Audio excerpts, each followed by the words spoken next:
Entra aí, Rosa, encaixa aí, ó. Já colocou aí. Vamos na sequência do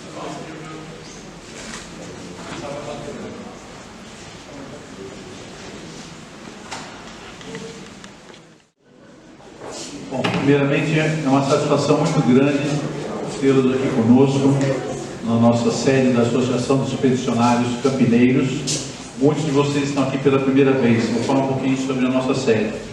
Essa sede foi doada o terreno da antiga DER para os expedicionários e eles construíram esse prédio com as mãos deles. Eles foram pedreiros, encanadores, marceneiros. Foi construído isso aqui em 1962, foi essa obra. Tá? Primeiro aviso foi em 1964. Então hoje nós estamos usufruindo do trabalho que eles deixaram para nós.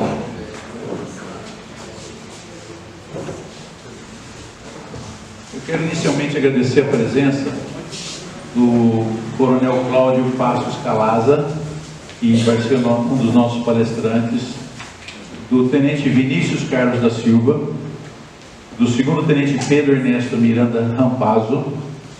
Por estarem aqui, eles são membros da AFA, da Academia da Força Aérea de Pirassununga. Então aqui estamos sendo prestigiados com a visita deles. Coronel Everton César Serafim, também obrigado pela presença. Coronel Rabelo, também eu sempre convido, hoje ele veio, né? Coronel Rabelo, Coronel Carlos Henrique Queiroz, que também já tive a oportunidade de fazer uma palestra última aqui. Tenente Vinagre, do antigo 5º GECAM, pessoal do PCCL. E eu queria também homenagear aqui a esposa do Major Álvaro de Melo Rosário. Hoje estão as filhas dela aqui. A esposa chama-se Geraldina Castelo Branco Rosário. Atualmente está acamada. E como nós fizemos na praça no dia 11 um evento homenageando as esposas dos expedicionários, nem a filha nem a mãe estiveram presentes, nós estamos homenageando na data de hoje, né? Então nós gostaríamos que viesse até aqui, por favor. Esse é um diploma de esposa. Pode abrir, por favor. E nós quisemos homenagear as 8 esposas de pracinhas que ainda estão vivas. E no dia 11/5, na nossa praça da comemoração, nós homenageamos a todas elas. 37.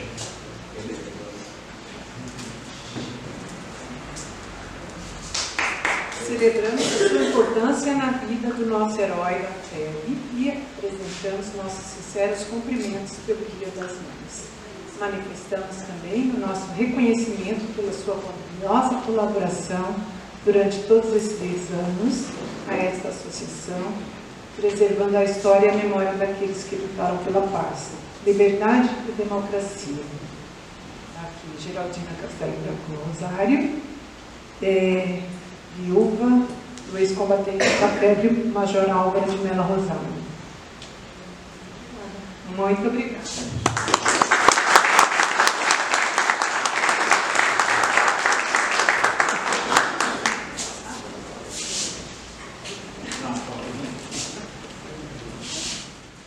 Algumas coisas foram acontecendo esse mês que passou até agora, que eu queria comunicar para vocês, principalmente dos associados. Saiu a renovação do AVCB, a Auto e Vistoria do Corpo de Bombeiros. Nós tiramos há 2 anos atrás, estava vencendo, e fomos inspecionados, vamos dizer assim, novamente agora. Estamos com a renovação já pronta do AVCB. Agradecer também a todos que estiveram presentes na praça no dia 11/5. Foi uma comemoração muito significante. E para quem está no grupo do WhatsApp, viu que as esposas fizeram declarações que foi muito comovente. Uma delas, inclusive, nem conseguiu agradecer até o final, começou a chorar. Então, foi um ato muito bom que nós fizemos com as esposas que têm esse merecimento.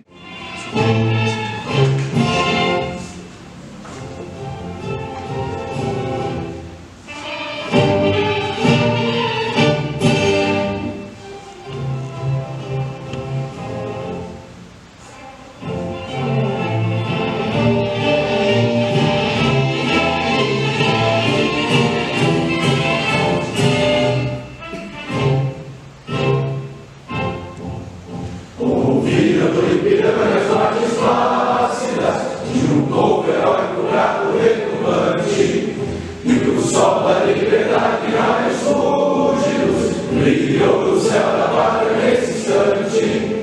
Se o Senhor dessa igualdade conseguimos conquistar com um braço forte, em teu seio, ó liberdade, desafia o nosso peito à própria morte. Ó pátria amada, idolatrada, salve, salve, Brasil, um sonho intenso, um raio vívido, de amor e de esperança a terra desce, sem teu formoso céu risonho e límpido, a imagem do cruzeiro resplandece, gigante pela própria natureza, és pedras forte em nave do colosso, e o teu futuro espelha essa grandeza, terra dourada, entre outras mil és tu, Brasil, ó pátria amada, dos filhos desse sol das mães, gentil, pátria amada, Brasil.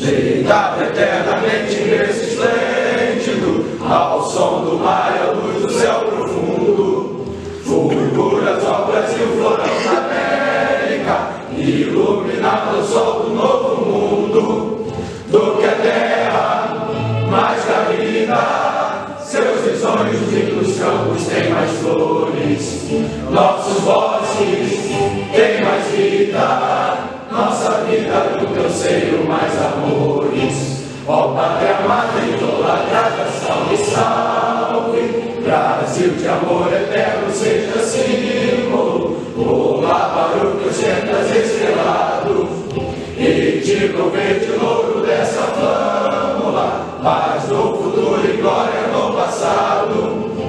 Mas segues na justiça e capa forte, verás que o filho teu não foge à luta, nem teme quem te adora a própria morte, terra dourada, entre outras mil és tu, Brasil, ó pátria amada, dos filhos deste sol das mães, gentil, pátria amada, Brasil.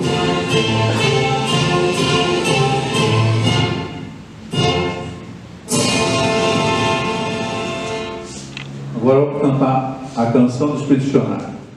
Os verdes mares bravios da minha terra natal, por mais terras que eu percorra, não permita Deus que eu morra sem que volte para lá, sem que leve por divisa esse bem que simboliza a vitória que virá. Nossa vitória final, que a mira do meu fuzil, a ação do meu bonal, a água do meu cantinho, as asas do meu ideal, a glória do meu Brasil. Eu venho da minha terra, da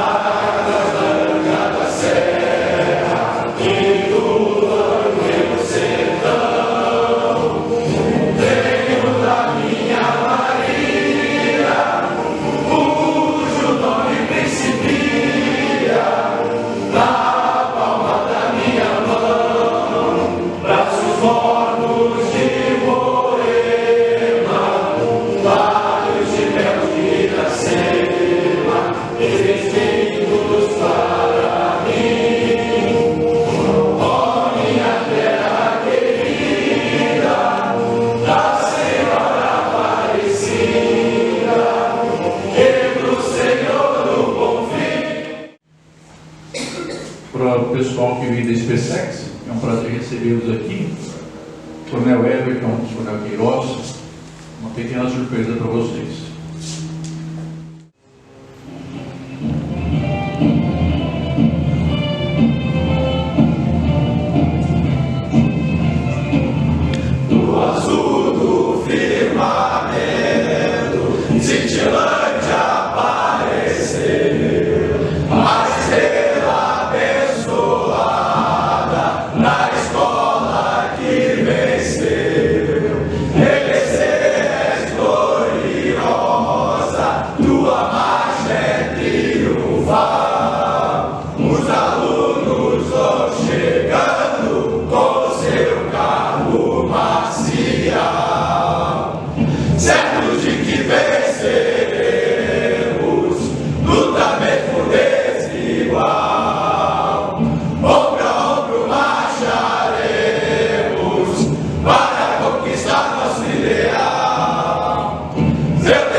o presidente, o César Azambuja.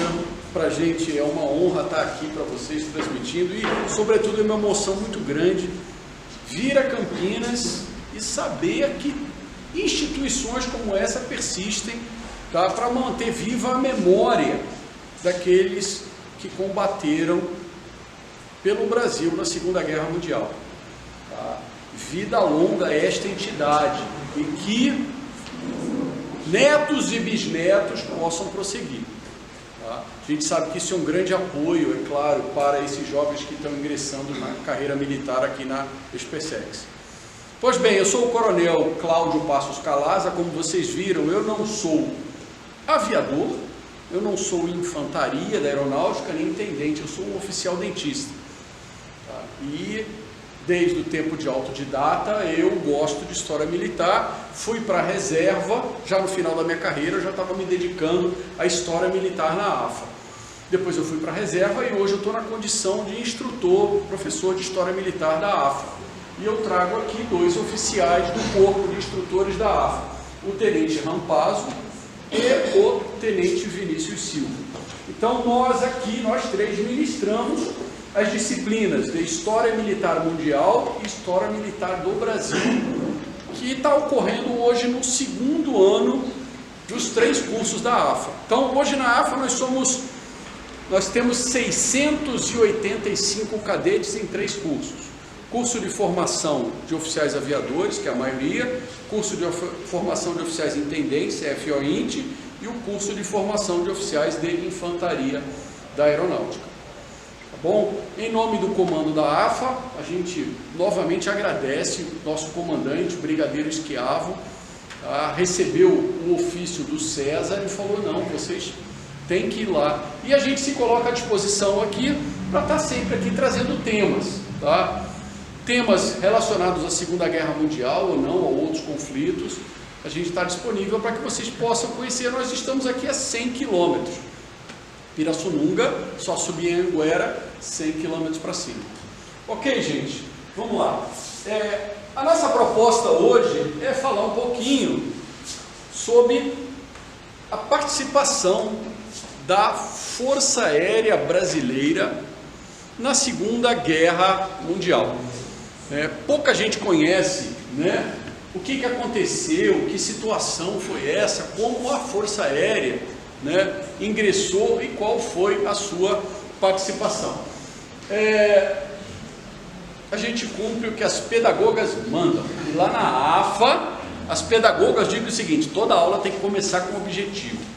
Então aqui o nosso objetivo é muito claro, tá? Eu quero que vocês identifiquem os principais aspectos da participação da Força Aérea Brasileira na Segunda Guerra Mundial, conhecer o emprego e combate das aviações envolvidas, a aviação de patrulha, que será ministrada pelo tenente Rampazzo, tá? E a aviação de caça, que o Vinícius vai falar, nos 2 distintos teatros de operações. E aí eu tenho aqui uma novidade para falar, né? Que orgulha muito quem é da Força Aérea em relação ao pessoal do Exército, em relação ao pessoal da Marinha, né? E aí a gente vai avaliar o saldo, o legado e as consequências da participação no conflito. E para isso a gente vai seguir o seguinte roteiro. Eu vou fazer uma introduçãozinha, tá? Vamos falar que a Força Aérea era uma força recém-criada, ou seja, ela foi criada durante a Segunda Guerra Mundial e 1 ano e 4 meses depois que ela foi criada, ela estava entrando em combate. Então vejam como foi complicado uma organização, uma instituição que foi recentemente criada, você colocar ela na guerra de cara, né? Tenente Rampazzo vai falar sobre a aviação de patrulha, Tenente Vinícius vai falar sobre o primeiro grupo de aviação de caça e a primeira ELO, que foi a unidade aérea que operou junto da FEB. Depois eu volto para vocês falando sobre saltos, consequências e legado. Tudo bem, gente? Vamos lá. Uma Força Aérea recém-criada. A Força Aérea foi criada no dia 20 de janeiro de 1941, durante o Estado Novo. Ela foi criada por decreto. Na verdade, a ideia de se criar uma força aérea independente, ela já germinava desde a década de 30. Em 1935, Getúlio Vargas já tinha o projeto de criação de uma força aérea independente. Mas aí aconteceu um episódio no Rio de Janeiro, aliás, em diversas partes do Brasil, mas que atingiu especialmente o Campo dos Afonsos, que foi destruído. Foi a intentona comunista. E pasmem, muitos oficiais aviadores da aviação do Exército estavam envolvidos, no movimento rebelde. E aí o Campo dos Afonsos ficou destruído. E aí Getúlio Vargas, então, naquela confusão toda, coloca o projeto na gaveta, e ele só vai realmente tirar esse projeto da gaveta em 1940, 41, quando ele já é ditador do Estado Novo. Ok? Então temos aqui algumas imagens, da Força Aérea recém-criada. Essa Força Aérea ela é criada por decreto, e ela vai prever o seguinte: eu vou tirar a aviação do Exército, chamada aviação militar, e eu vou tirar a aviação da Marinha, a aviação naval. E nesse processo, as duas forças vão encarar esse decreto de criação da Força Aérea de forma diferente. A Marinha vai resistir a isso. Para os almirantes, eles não querem a criação da Força Aérea. Na verdade, eles não querem, não é que eles não querem a criação da Força Aérea, mas a Marinha não quer perder a sua aviação naval em prol da criação de uma nova força. Então a Marinha, a gente diz que ela é resistente ao processo, exceto os aviadores da Marinha, chamados aviadores navais. Esses querem entrar para uma nova força. E o Exército? Como é que você acha que o Exército, Bambino, como é que você acha que o Exército pensa com relação, em 1941, com a criação da Força Aérea? Hein? Ele aprova? Não, eu colocaria um outro termo. O Exército é indiferente. Tipo assim, Getúlio Vargas chega para o ministro da Guerra e fala: vou criar a Força Aérea. Ele fala assim: pode criar. Tá bom, não tem problema. Porque na época a aviação era um problema para o Exército Brasileiro, a aviação militar. Tá? Era uma fonte de gastos muito grande de manutenção de aeronave, e os aviadores eram indivíduos complicados.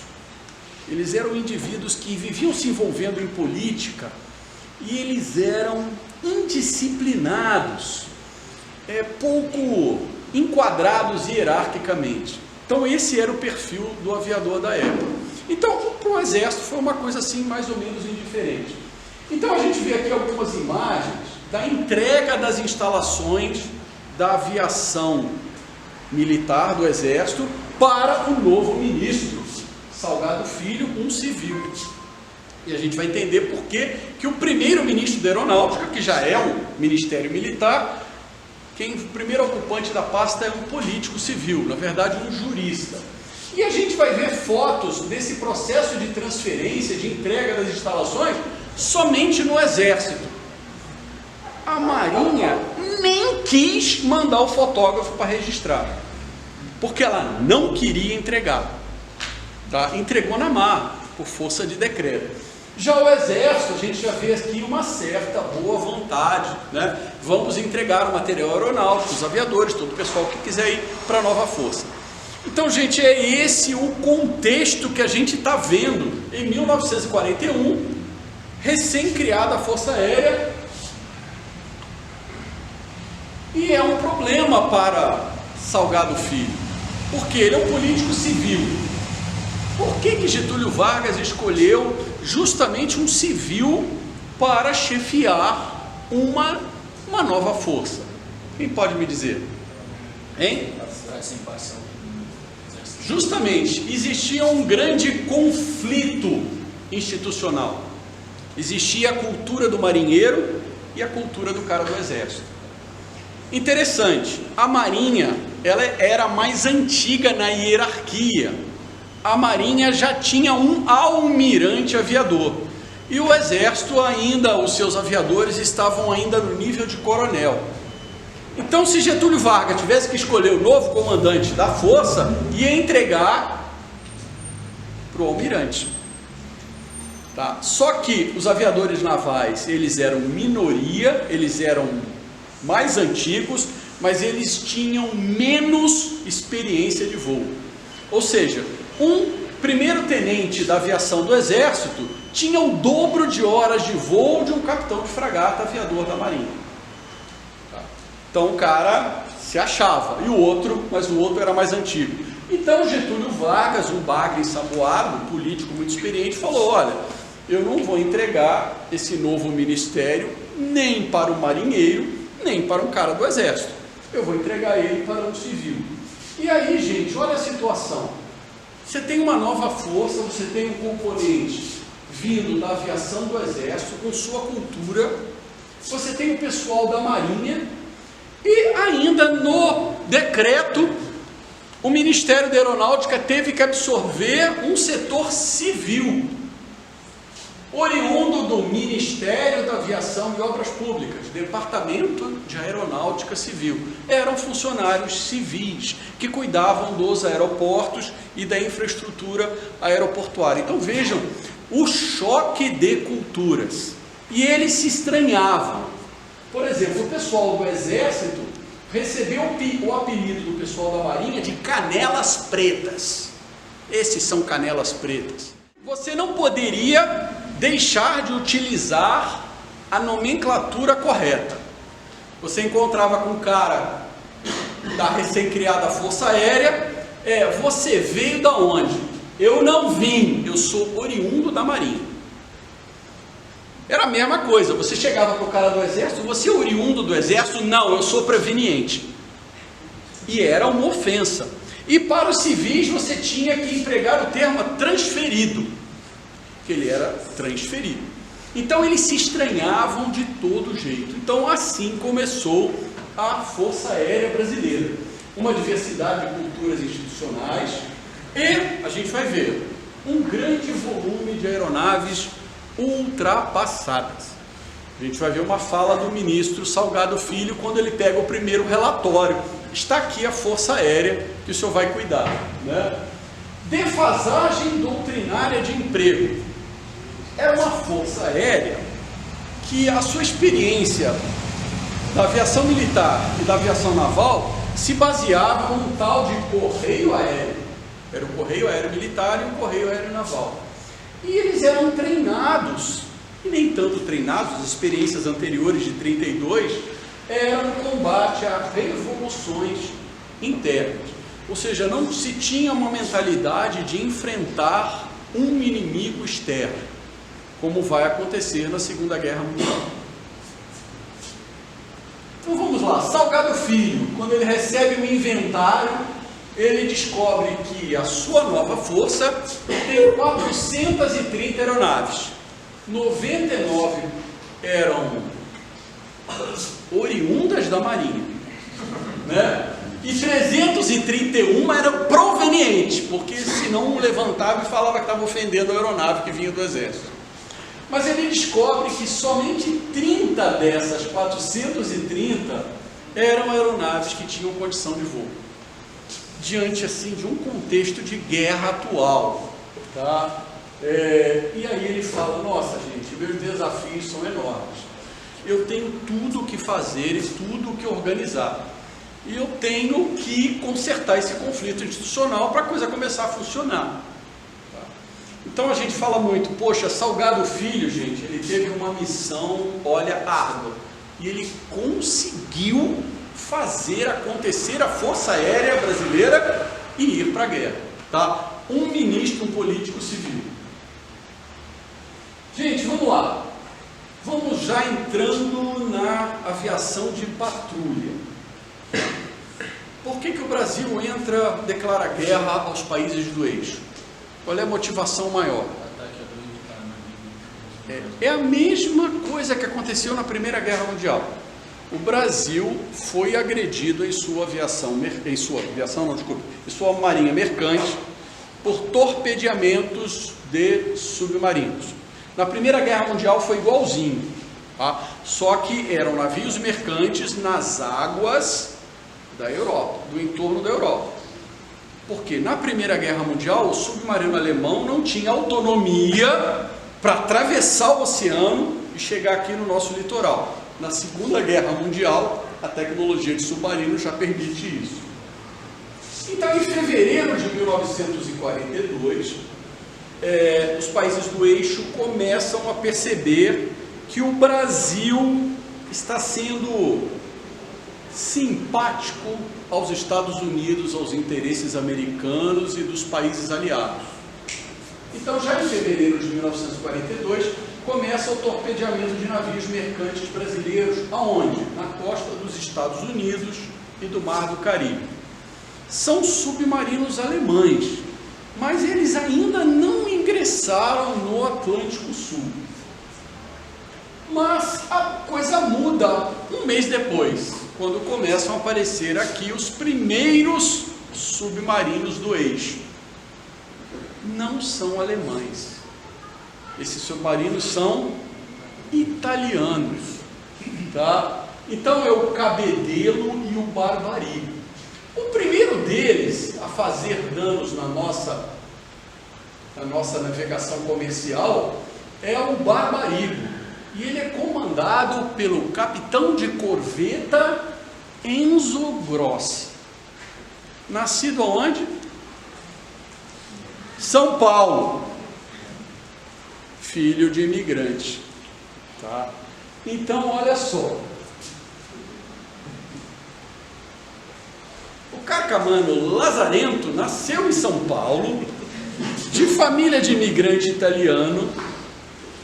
Certa fase da vida, na sua adolescência, ele volta para a Itália, ingressa na Academia de Marinha e ele volta em 1942 para afundar os navios brasileiros, né? Então, ele é o comandante do Barbarigo. Interessante a ficha dele, né? Terminada a guerra, ele perdeu algumas medalhas. Vocês sabiam disso?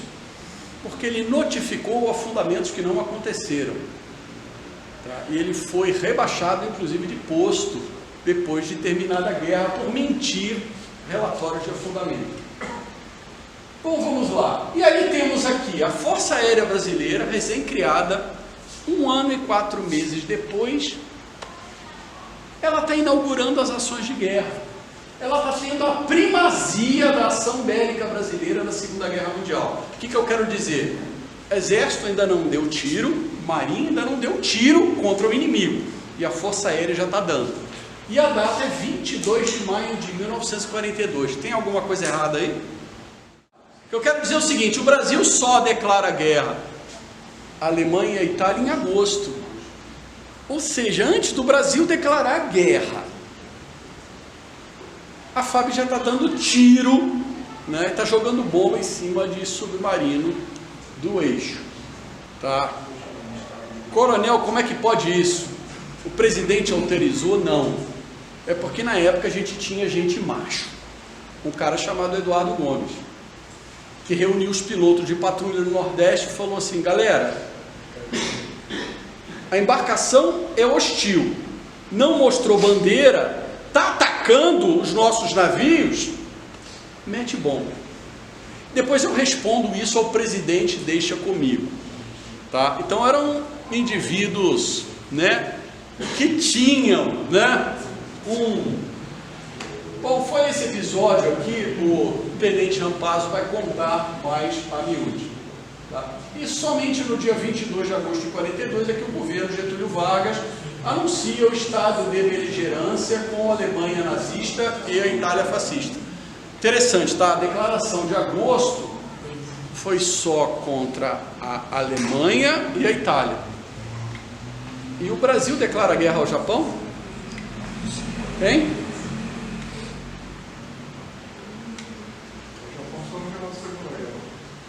O Brasil declarou guerra ao Japão, tá? Depois de terminada a guerra na Europa, por uma pressão diplomática dos americanos, né? Foi uma pressão. Pouca gente sabe, mas o Brasil declarou guerra ao Japão. Claro, foi uma declaração assim de mentira. Fazer o quê? Não existe ameaça nenhuma. Mas foi uma pressão diplomática.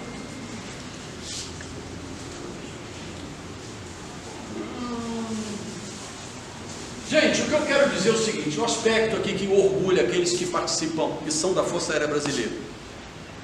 Isso talvez afete a Marinha e afeta aqueles que são do Exército. A Força Aérea, recém-criada, ela vai participar da Segunda Guerra Mundial lutando em 2 frentes simultâneas. Vai ficar com a nossa Marinha na Batalha do Atlântico, combatendo os submarinos inimigos, e vai para a Itália. O Exército só fez isso e a Marinha só fez isso. Então você tem aí uma força recém-criada combatendo simultaneamente em 2 frentes. Amparo, está contigo.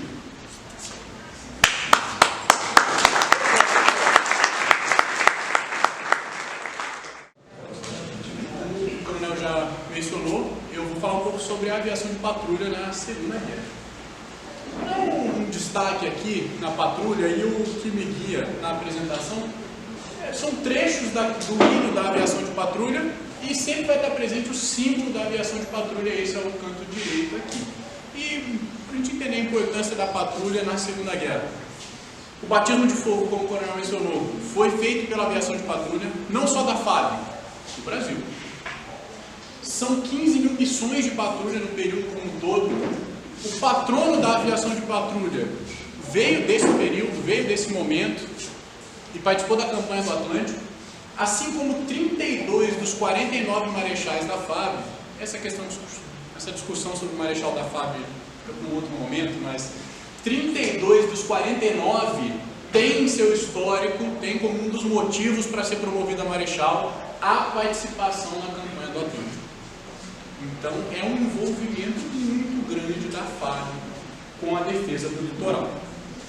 Para entender o contexto, qual a importância da aviação de patrulha, qual a importância de patrulhar o nosso litoral nesse momento, qual a importância da vigília constante para proteger o mercante e o nosso litoral. Então, nesse período, nós tínhamos um comércio muito grande de produtos saindo dos Estados Unidos, da América do Sul, indo para a Europa para abastecer as nações beligerantes, e a Alemanha começa então a tentar quebrar essa logística, essa logística americana, para afetar os países aliados. Então, esses navios começam a ser afundados no Oceano Atlântico. Aqui eu coloquei um mapa das rotas da Marinha Mercante. A gente percebe que eram várias rotas no próprio litoral brasileiro, africano, mas todas rumando, aliás, todas não, né, mas elas vão rumando para a Europa. É interessante pensar também que esses recursos abasteciam a campanha na África, não só a campanha na Europa. Alguém pretende ir para a artilharia? Beleza, já. Peça pronta, peça fogo, já tem aí. A artilharia antiaérea também vai ajudar a proteger. Claro que ela não tem um envolvimento de fato, né, aqui, mas existe essa constituição no momento. E o detalhe que o Marcos me passou que eu não sabia é que nós temos um veterano de lá que faleceu poucos dias depois da guerra terminar, que é o Oswaldo Collins, tenente? É isso? Tenente Oswaldo Collins. Por que ele está aqui? Porque ele era campineiro. Vale a atenção, não sei se a associação já tem algo sobre ele aqui, mas vale a atenção. E estava lá para a defesa do litoral também. Mas voltando para quem atuou no litoral, a atuação da FAB no litoral, além, então, para a gente materializar isso, visualizar qual era a área de defesa desse litoral americano. A zona de segurança pan-americana, mesmo antes da entrada formal do Brasil na guerra, ela era de todo esse espaço aqui. Na FAB nós temos hoje o que se diz que é a dimensão 22 milhões de quilômetros quadrados que a FAB protege, tanto o território terrestre quanto marítimo, né? Nesse período aqui a proteção necessária era muito maior e ocupava todo esse território americano. E o papel da FAB, pensando no papel do Brasil, é muito grande nesse momento, até olhando para os nossos vizinhos. Tem que ser levada a importância do Brasil na defesa americana pensando nos nossos vizinhos. Não dava para contar muito com a Argentina na proteção dos aliados nesse momento. Do Uruguai também não. Se olharmos para o que tem ao norte do Brasil aqui, Guiana Francesa, por exemplo, a França caiu em menos de 2 meses. Não ia dar suporte para a defesa do litoral da Guiana Francesa. Mesma coisa que a gente for pensar no caso do Suriname, até mesmo a Inglaterra, envolvida na Batalha da Inglaterra. Então cabia a Brasil e Estados Unidos a defesa de toda essa região. Uma importância muito grande. E para além da defesa das rotas marítimas, também tinha que se pensar, só para visualizar essa questão das rotas marítimas, observem quantos navios foram afundados nessa região. Águas territoriais brasileiras aqui. Mesmo assim, os submarinos italianos que o coronel comentou e alemães vieram para as águas territoriais brasileiras, caribenhas, enfim, de todas essas regiões e afundaram navios mercantes, desarmados. Muitos brasileiros morreram aqui.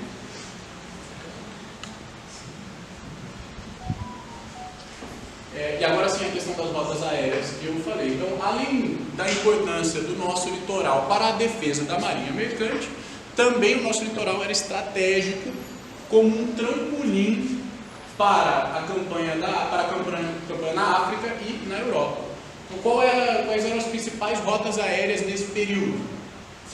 Nós temos algumas pelo norte e uma rota que vem pelo sul e passa por territórios brasileiros, especialmente Natal, para ir para a África e posteriormente para a Europa. Então o Brasil tem uma posição estratégica quanto ao comércio marítimo e quanto às aeronaves que passavam por aqui para ir para a África e para a Inglaterra, para a Europa. Pensando nisso, então, é autorizada a instalação de bases americanas aqui. Nós temos essas bases assinaladas nos mapas que vão atuar em conjunto com os brasileiros. Comecemos a atuação da patrulha, então, na década de 40. Como o coronel mencionou, o dia da aviação de patrulha, 22 de maio, foi nessa semana. Nós tivemos uma comemoração lá na AFA, da aviação de patrulha. E o dia da aviação de patrulha tem a ver com isso aqui, que ela atravessa o oceano buscando o tirano escondido no fundo do mar. Esse tirano escondido no fundo do mar, na Segunda Guerra Mundial, nem sempre estava escondido no fundo do mar, né? Muitas vezes os submarinos navegavam ali de modo que era possível visualizá-los e só submergiam próximos ao combate, enfim. Mas o nosso dia 22 de maio tem a ver com o engajamento que o coronel comentou com o Barbádio. Um B-25, aí que havia comentado, é um B-25 no 22 de maio, comandado pelo capitão aviador Pamplona e o capitão aviador Parreira Horta, que em patrulha, aliás, já havia informe desse submarino italiano que estava afundando alguns navios ou atacando alguns navios na costa brasileira e começou a se perceber a rota dele. Então a patrulha começou a ser feita na costa do Nordeste, justamente a fim de encontrar esse submarino. E esse B-25 conseguiu encontrar, fez a aproximação. Nesse momento, esses submarinos, aqui está pequeno, não dá para ver direito, né? Mas eles tinham canhões aqui. E ele começou então a atirar no nosso avião de patrulha. Ainda assim, os nossos pilotos fizeram a aproximação e fizeram um ataque. Mas não destruíram o alvo nesse momento. Só afugentaram esse submarino. Então, esse é o batismo de fogo do Brasil na Segunda Guerra Mundial. Nosso primeiro combate. Mas um combate mais marcante, que foi até comentado quando estava aí, né? Perguntou se foi um Catarina ou um B-25. O batismo de fogo é o B-25. O Catarina é esse episódio aqui. Quando a gente olha para esses submarinos, aqui tem todos os submarinos que foram afundados no litoral brasileiro. Se isso foi afundado, destruído, imaginem quantos não circulavam por aqui para destruir aquela quantidade de navios que eu mostrei mais cima. É interessante comentar que a maioria deles foi por ataque de americanos. Lembra que eu mostrei as bases americanas? Da aviação da Marinha Americana.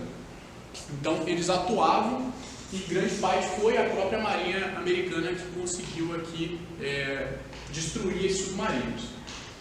E era bem assim, isso aqui é uma foto de época. Quando eles conseguiam ter sinal de um submarino ou de uma embarcação, navios também, inimigo, então o avião de patrulha fazia a aproximação e eles conseguiam fazer alguns registros como esse aqui. O principal que nós temos o principal para a história do Brasil foi o U-199. Então, o U-199 já era bem famoso, já tinha causado baixas em brasileiros, inclusive em um navio mercante de nome Arará. E ele estava na costa brasileira. Detalhe, ele foi o submarino afundado mais próximo à costa, a 30 milhas. Estava próximo ao Rio de Janeiro. Só para recordar aí, Samento, qual era a capital do Brasil à época? Rio de Janeiro.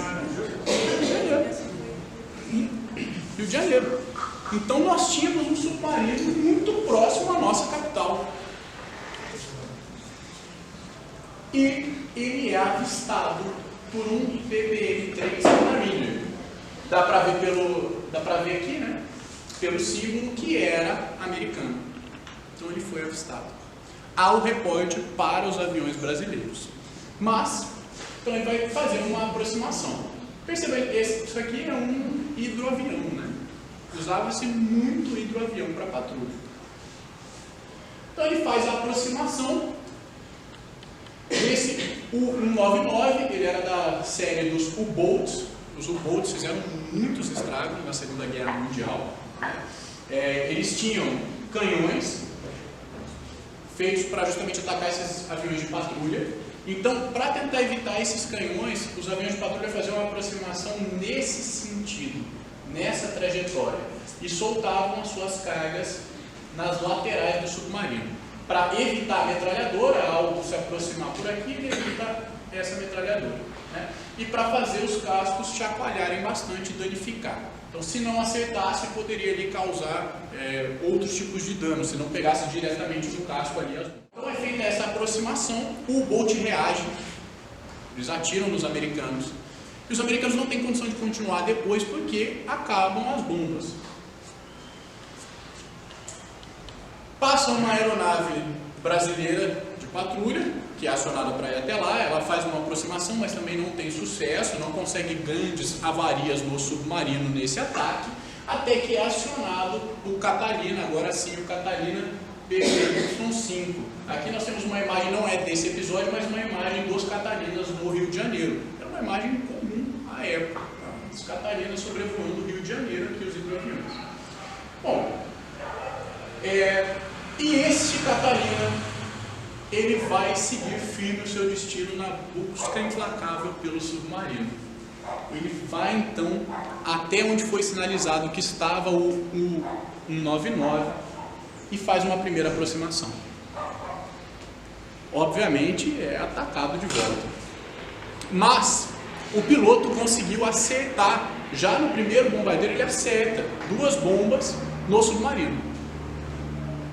Sobe, faz uma volta e faz um novo ataque, mesmo já tendo acertado, e acerta de novo. Isso fez com que ele lança botes, inclusive, além de acertar, ele lançou botes. Por quê? Ele viu que isso fez com que a tripulação saísse, inclusive o capitão. Entraram no bote e foram resgatados por um navio da Marinha Americana. Quem era o comandante desse Catalina? o aspirante aviador, tinha acabado de sair do curso de formação nos Estados Unidos, Alberto Martins Torres.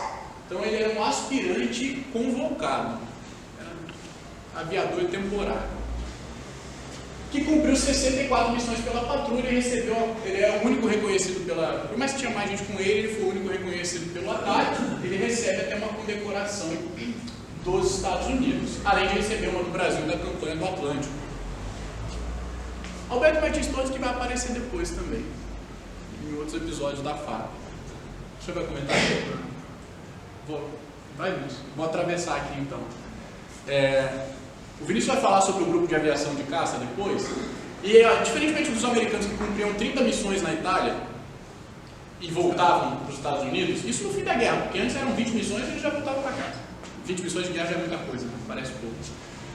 E o brasileiro cumpriu 30 missões e continuou lá.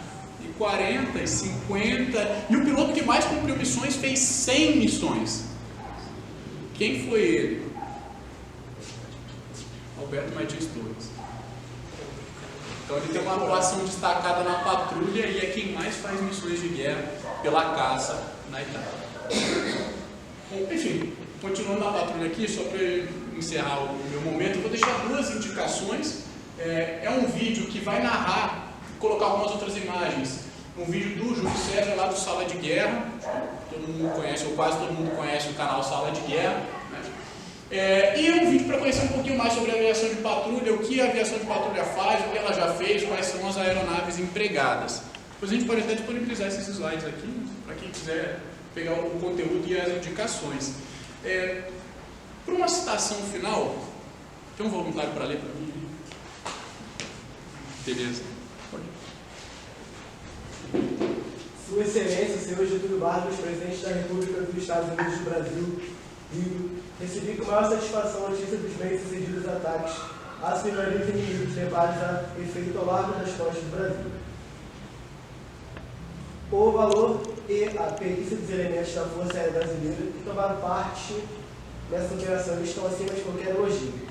Eles desferiram vigorosos golpes em apoio da campanha de proteção à navegação do continente.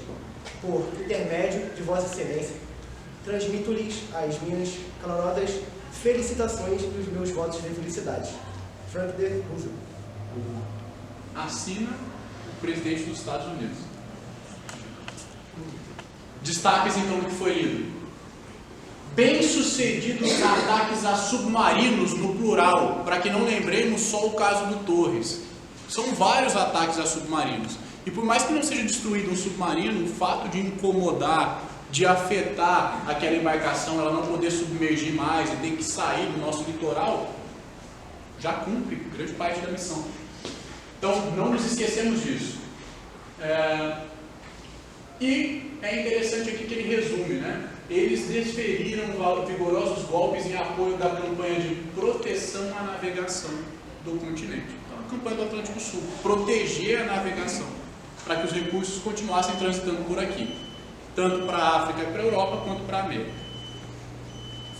Salve a patrulha, para fechar com o que é cantado na canção, no hino da patrulha.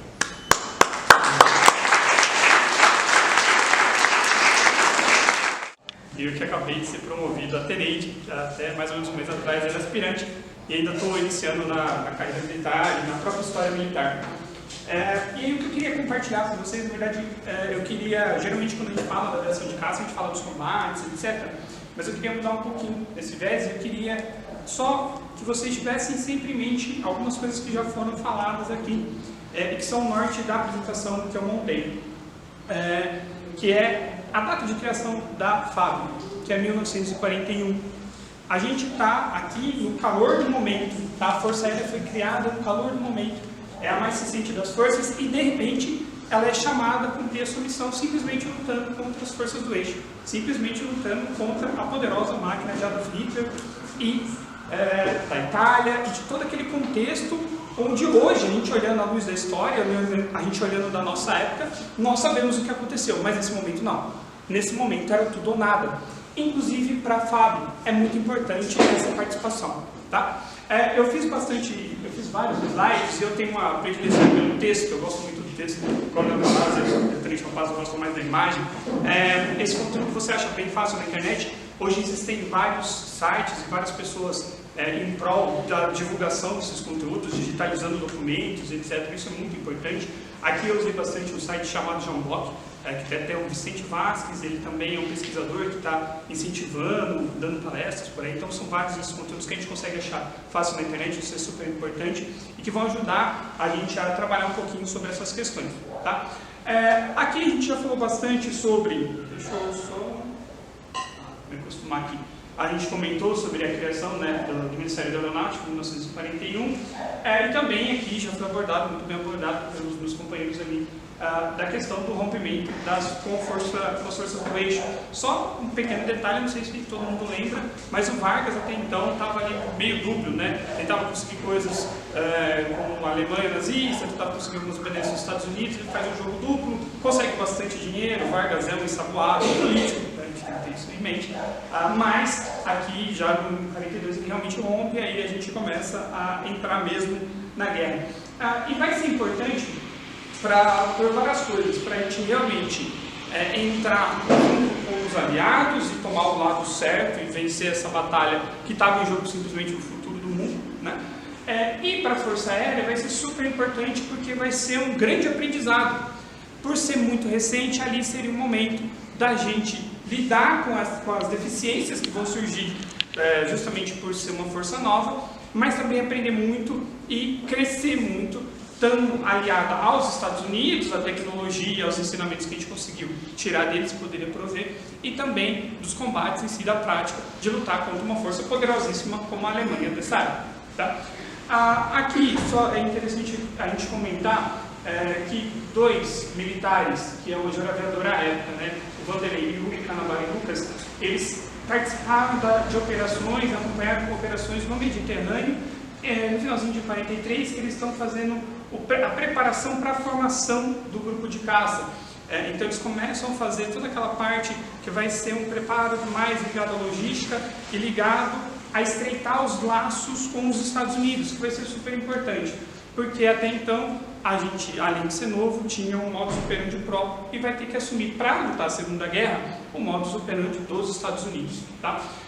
No 18 de dezembro de 43, então, é realmente aí criado o primeiro grupo de aviação de caça brasileira, e aqui tem um trecho de uma das obras masters que nós usamos até nas nossas aulas de história, que é a História Geral da Aeronáutica, que tem fácil na internet, e que esse tem um trechinho que é importante destacar. A decisão de enviar tal contingente aéreo, que aos olhos de hoje pode parecer extremamente modesta, representa para a época um esforço gigantesco, uma verdadeira sangria de recursos humanos, se considerarmos os limitados efetivos da FAB de então. O Tenente Ambaso comentou aqui sobre a questão da aviação de patrulha, né? Então, vocês viram quantos submarinos estavam circulando às nossas costas. A partir do momento que a gente realmente entra em guerra e vai para o teatro europeu, a gente abre duas frentes. E a gente tem que pensar e levar em consideração que a gente está lutando em duas frentes. A gente está tentando proteger o nosso litoral com todos os possíveis ataques e outras tantas questões, como, por exemplo, a Argentina, que estava bastante dúbia nesse momento, e outras tantas coisas que podiam acontecer. É um conflito mundial, né? E, ao mesmo tempo, participar efetivamente dos combates junto com os aliados no teatro europeu. É que vai custar muito em termos de recursos e em termos de recursos humanos de uma força que era recém-criada. Essa palavra está surgindo já a todo momento, no terceiro ou quarto slide, justamente por isso. A FAB vai ser muito cobrada nesse momento. O que é importante? Vencer os combates, conseguir se estruturar e criar um respaldo de ninguém mais, ninguém menos do que a sociedade brasileira. A gente precisava se legitimar. Então a FAB estava se estruturando, lutando a principal guerra que a humanidade já combateu e ainda tendo que se legitimar e se mostrar perante a sociedade enquanto competente, enquanto uma força coesa, enquanto uma força disciplinada, enquanto uma força que ia olhar para o futuro. A aviação, nesse momento, está surgindo como algo extremamente novo. Ainda vai ser bastante recente o uso dos aviões tal como a gente conhece. Pensem que, por exemplo, na Primeira Guerra Mundial, a gente tinha várias aviações vários pilotos que usavam a aviação de uma forma, a forma mais acrobática. A gente ouviu falar muito do Barão Vermelho, por exemplo, que ele fazia acrobacias, né? São combates que eles são vencidos pela acrobacia. Começo da Segunda Guerra, você ainda tem essa questão da aviação nesse primeiro momento, até um desenvolvimento tecnológico ímpar que vai levar os combates para outro patamar. Então a Força Aérea tinha que acompanhar esse movimento que simplesmente não foi fácil. A prematura participação em combates reais não permitia o fracasso sob a pena de um desgaste que abalaria seriamente a própria unidade enquanto autônomo. A escolha de um comandante mereceu muitos cuidados, e aí até também a gente já foi comentado aqui, que é a escolha do Nando Moura para ser o primeiro comandante da primeira aviação de caça. E aí, para cuidar das questões internas, de uma questão mais logística, ficou a cargo do Faria Lima para representar as outras demandas. Então a gente teve que realmente dividir a força, o comando, numa parte operacional, numa parte de logística, para conseguir lidar com tudo que estava acontecendo. Na parte do treinamento, nesse preâmbulo, a gente começou a estreitar os laços com os Estados Unidos, e a gente consegue dividir o treinamento mesmo em 3 fases, uma feita na Flórida, uma no Panamá, que acho que é a mais comentada, que geralmente as pessoas mais conhecem, e a de Suffolk. Essa primeira aqui, a da Flórida, ela vai ser focada no treinamento de homens-chave, são homens que vão liderar, que vão exercer funções de comando, que vão ter que tomar decisões mesmo. No Panamá é um momento que todo o contingente ele se encontra, e aí sim vai ter um contato daqueles que vão pilotar as aeronaves, dos comandantes, do pessoal que vai ajudar na logística, dos praças, etc. E depois vai ter um terceiro segmento, que vai ser em Suffolk, que vai ser um treinamento específico para o P-47, que foi a principal aeronave utilizada na Segunda Guerra pelos brasileiros, e da qual eles, de novo, por ser uma força muito moderna e por causa da condição das aeronaves que vieram antes, a gente não estava acostumado. Tá? Esse termo aqui dos homens-chave se refere aos oficiais e suboficiais que, após o treinamento na Flórida, acabariam exercendo essas funções-chave de grupo, um papel de liderança e comando nas esquadrilhas e nas seções, que são muito importantes para o dia a dia da guerra. Né? A gente geralmente pensa muito no combate, mas você tem que pensar a questão da logística, você tem que pensar a questão da disciplina, você tem que pensar em diversas questões que, para nós militares, a gente vê no dia a dia, mas talvez para os senhores às vezes fica um pouquinho mais nebuloso. Mas é importante de lançar uma luz também o quanto esse dia a dia e quantas atividades cotidianas, rotineiras, administrativas são importantes para as vitórias, para a vitória final que vai vir depois. Foram escolhidos a dedo por Nando Moura, pois respondiam diretamente a ele e seriam seus homens de confiança. No total, a FAB enviou a Flórida um total de 36 homens, sendo 16 oficiais e 20 oficiais subalternos. A função, então, lá era de concentrar todo o conhecimento. Então, fazer a separação do que era aviação de caça, aviação de bombardeiro, etc., adquirir de combate e desenvolver as melhores e mais modernas e mais atualizadas táticas de combate. Então a ideia aqui era que os nossos aviadores tivessem contato com os instrutores norte-americanos e aprendessem de perto com o que já havia sido vivido, porque já havia tido combates, os norte-americanos já estavam lutando na guerra há algum tempo, já tinham tido a experiência, e isso é de suma importância. Alguém sabe dizer por que a aviação no Luftwaffe era tão forte no começo da guerra, em 1939? O que vai fazer a Força Aérea Alemã ser tão poderosa no começo da guerra? As aeronaves? Também eles tinham desenvolvimento, mas eles tinham uma outra coisa, eles tinham uma prática. Alguém lembra? Eles treinaram na Guerra Civil Espanhola em 1936. Por que ela foi super importante? Porque os aviadores alemães foram para o combate e viram o que funcionava e o que não funcionava. E quando eles voltaram, eles falaram assim, tal forma do avião não é legal, a aerodinâmica precisa melhorar nisso, tal questão de bomba desnivela, você precisa fazer uma manobra. Então eles tiveram 3 anos para se aprimorar e para trabalhar nessas questões, para conseguir realmente empenhar isso no campo de batalha e usar nos primeiros anos da guerra. Por isso até uma das questões da Alemanha ser reducionista, mas da Alemanha tentando sucesso no começo da guerra, 39, 40, 41, essa poderosa força aérea que já tinha sido treinada. Então os norte-americanos que tinham entrado em combate, tinham tido várias oportunidades de confronto com outras forças, aliadas a outras forças, vão trazer esse conhecimento para cá, para os Estados Unidos, e vão fazer essa formação dos brasileiros. Esse treinamento teórico vai durar do comecinho ali de 7 de janeiro a 30 de janeiro de 1944. Tá? A partir de então, começam a vir os treinamentos práticos, que aí sim era a habilidade de pilotagem dos brasileiros. Aqui eu vou rapidinho, só para o próximo slide, que tem algo interessante. Tendo alguns, até acho que o próximo, daqui a pouco vai surgir o oficial responsável pelo nosso treinamento, mas qual era a impressão dos brasileiros que foram para lá? Aqui é um excerto, um trechinho de um excerto, falando sobre os brasileiros, sobre como era a conduta desses brasileiros que estavam lá empenhados em um curto período de tempo fazendo esse treinamento.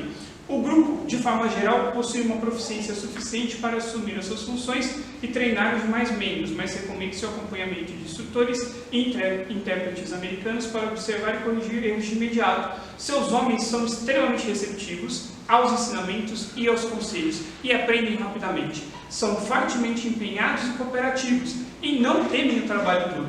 Entendem a seriedade do treinamento e rejeitam qualquer treinamento diferenciado ou de favores especiais.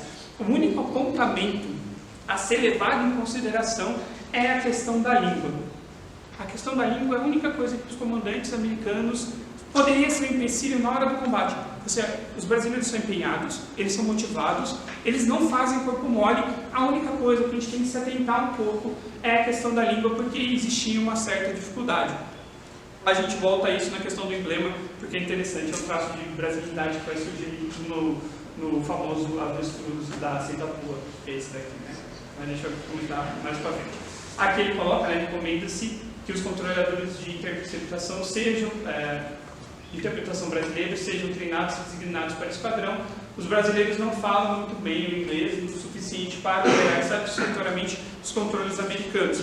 Poderia ser um problema, um empecilho na hora de entrar em combate ali. E aí a ideia do próprio Panamá também vai ser um importante meio de estudo. A finalidade da GAFTA, no primeiro, era operar como uma unidade coesa e independente. Originalmente eram 7 unidades de caça de defesa da zona do Canal do Panamá, posteriormente reclassificados em outro, que é uma unidade operacional. 10 de fevereiro de 44, dá início à chegada dos mais de 350 integrantes do primeiro grupo de caça. Em 18/3, chegam os homens-chave. Então, primeiro, quem vai pilotar a chegada dos integrantes, quem vai fazer parte do primeiro grupo, eles chegam antes mesmo dos comandantes, porque os comandantes ainda precisavam melhorar um pouquinho esse treinamento para conseguir ter mais efetividade. Em 5/4/44, aí sim tem a reunião de todo o pessoal base em Água Dulce, e é a primeira vez que o GAFTA acaba reunido por completo na sua totalidade. Aqui é mais uma questão de alguns dados importantes, e aqui a figura que eu gostaria de destacar, o Coronel Criswell. Ele foi o responsável pelo treinamento das tropas brasileiras, ele criou uma efetividade muito grande com os brasileiros, e ele era alguém extremamente rígido, mas muito respeitado. Tanto é que existem relatos de que o Nero Moura teria feito, em uma das atividades de treinamento dele, ele teria cometido um erro que foi considerado grave, e ele foi afastado para saber se ele continuaria ou não dentro do grupo de caça, voltando só no finalzinho, os 45 do segundo tempo, que ele teve uma segunda chance, o junto com o Tsulei, e aí sim o Tsulei falou assim: você é muito bom, você merece e você é alguém extremamente dedicado, mas cuidado, não cometa outros erros por imprudência. Ele vai se tornar uma figura muito próxima, porque ele tinha uma grande competência em termos de instrutor, mas ele também lidava com os homens do grupo de uma maneira bastante cordial e de uma maneira bastante hierárquica. Ele virou uma referência para a nossa Força Aérea, no sentido de um treinamento que ao mesmo tempo tem que estar próximo aos combatentes, mas não pode deixar de ter a ideia da hierarquia e disciplina de uma maneira a construir uma força coesa, que aqui era muito importante. Aqui também só uma partezinha que a gente vai se estender demais na questão do tempo. Aqui também fala um pouquinho sobre a formatura deles. A gente vai falar só para ganhar um pouquinho de tempo. Depois que estava tudo pronto, os preparativos estavam prontos, chegou a vez de ir para o combate. Aqui é um outro trecho, que é uma carta do depois vai ser brigadeiro, depois do Major Vanderlei, que ele vai comentar algo que é interessante.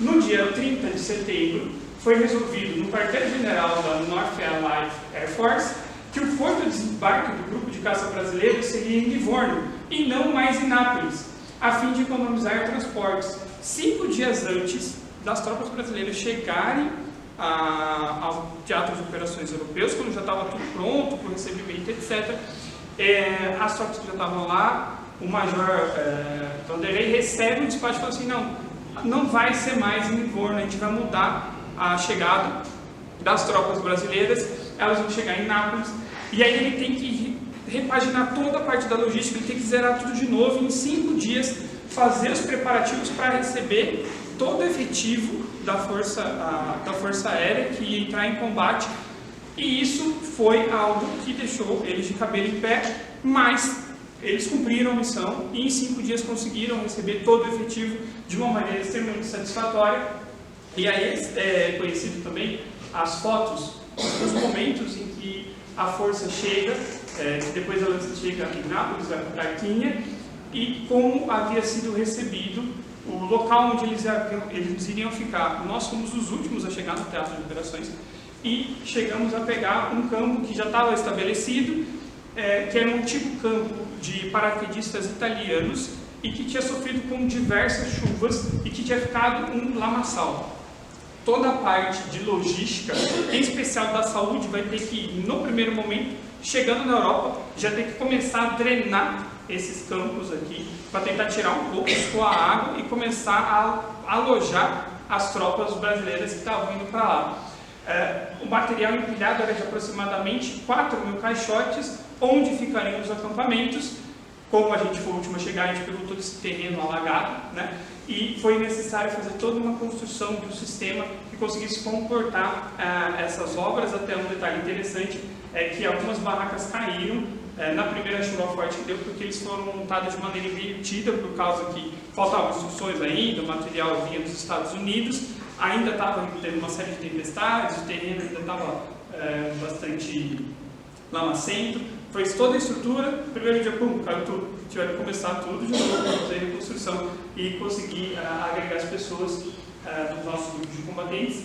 Essa foto aqui é interessante porque aqui já as instalações feitas, você ainda percebe como era precário, e os aviões já começando a se preparar para os combates que iam vir logo em seguida, e a bandeira hasteada, que eles fizeram questão de ter uma bandeira mostrando de onde a gente era e que a gente estava fazendo parte das tropas aliadas aqui. No dia 14/10, pegou uma bandeira hasteada e inicia-se os primeiros voos em volta ali do campo e para fazer as linhas de reconhecimento.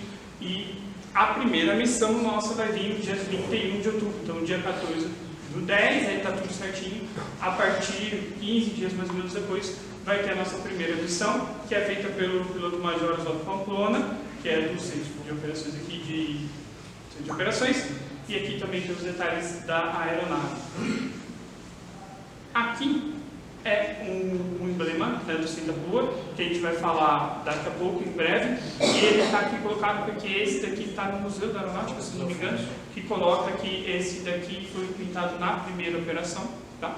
É interessante porque algumas pessoas já repararam que não tem o flak aqui. O flak depois só vai surgir ainda na Itália, mas depois, como o emblema como a gente conhece, ele vem um pouquinho depois. Tá? Também para a gente ganhar um pouquinho de tempo, que eu já estou me estendendo em demasia, aqui, ó. Pisa vai ser importante porque ela vai ser uma cidade que, quando ela é liberada, aqui no dia 2 de 1944, ela consegue gerar uma pista de apoio muito maior do que as pistas que a gente estava acostumado em Tarquínia. E é importante porque a gente vai conseguir pistas maiores, vão promover equipamentos melhores, né? Você consegue transportar melhor, mais equipamento e numa quantidade elevada. Tá? O que mais aqui? Senão eu vou me estender demais, eu vou me perder em dados. Aqui é o total de mortes que a gente teve nos combates que a gente enfrentou ali. Essas mortes estão separadas aqui, ó, por mortes em combate, mortes em acidente, aqueles que saltaram e foram capturados. Até tem a questão da Ópera do Diego também, que é bastante importante. mais de todo aquele efetivo que a gente comentou, dos 350 combatentes, que estão no geral, de morte mesmo de piloto, a gente tem um número bastante baixo, que são apenas de 24, né? E aqui eu separei uma imagem que é interessante. Aqui são os dados, né, dos combates que a gente teve, e essa imagem aqui é uma imagem do estrago que as FLACs faziam. Tá? Por mais que as aeronaves fossem robustas, a FLAC, que vai ser o instrumento, a maior peça de artilharia da Força Aérea Alemã, da Força Alemã, que assustava a Força Aérea, ela assustava justamente por causa do tamanho do estrago que eles conseguiam fazer nas aeronaves. E essa foto aqui é extremamente importante, porque ela demonstra como era importante, como era poderosa a FLAC que assustava as forças. Resumindo também para a gente chegar, eu só dar uma pinceladinha na ela, das missões, foram ao todo 444 missões. Em termos de saídas individuais, nós tivemos 2.645. Uma missão defensiva só, que foi um jogo de futebol que estava acontecendo, e aí os aviões subiram para proteger que não acontecesse nada quando tivesse essa festividade, esse momento de pequeno lazer ali. E saídas individuais, 4. E aí comento um pouquinho, aqui são algumas das medalhas que nós ganhamos, tem toda uma série de documentações que vão comentando sobre as medalhas. A ideia do avestruz, acho que todo mundo já conhece, né? A história do porquê era avestruz, por que era avestruz. Fala. Só que ali eu acho que não está errado, está escrito. Não é que é má qualidade, é aquela comida do americano era muito esquisita, um feijão doce, um negócio assim. Isso. Mas era de boa qualidade. Isso. Só que o brasileiro não aceitava.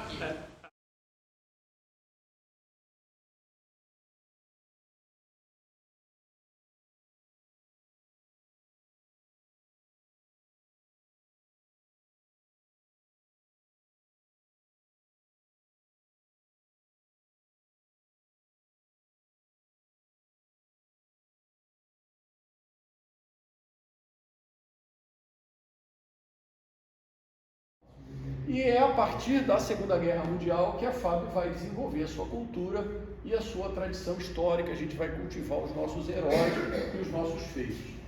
Terminada a guerra, a FAB continua com uma aliança com os Estados Unidos muito forte e com outras nações aliadas.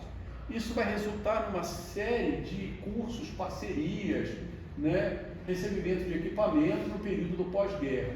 E isso gera também transferência de conhecimento. Essa transferência de conhecimento vai vir também para o setor da aviação civil, porque na época o Ministério da Aeronáutica cuidava não só da Força Aérea Brasileira, como também do setor da aviação civil. Isso vai estimular em muito a abertura de novos aeroportos, de bases pelo interior do Brasil. Pouca gente pensa nisso, mas é a partir da Segunda Guerra Mundial que vai começar a mentalidade de que nós temos que desenvolver tecnologia aeronáutica. Isso vai vir do indivíduo que não participou da guerra, tá? Que é o nosso Marechal Montenegro, patrono da engenharia da aeronáutica. Ele, terminada a guerra, ele vai para os Estados Unidos, vai fazer cursos no MIT, Massachusetts Institute of Technology. E lá ele vai entrar em contato, ele vai falar, olha, o Brasil tem que desenvolver sua própria tecnologia aeronáutica. Tem que desenvolver a sua primeira faculdade de engenharia aeronáutica.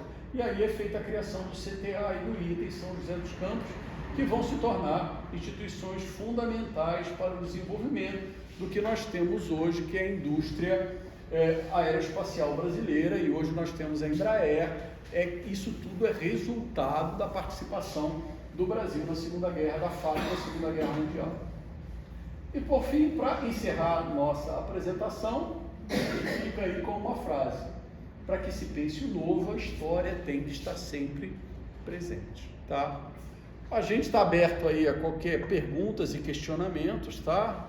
A gente pode até iniciar um debate, que a gente não souber, a gente pega o chat GPT aqui e ele responde. Às vezes ele engana, tá? Ele chuta muito também, é muito malandro, mas a gente já tem aí uma certa experiência. E muito obrigado aí pela audiência, gente.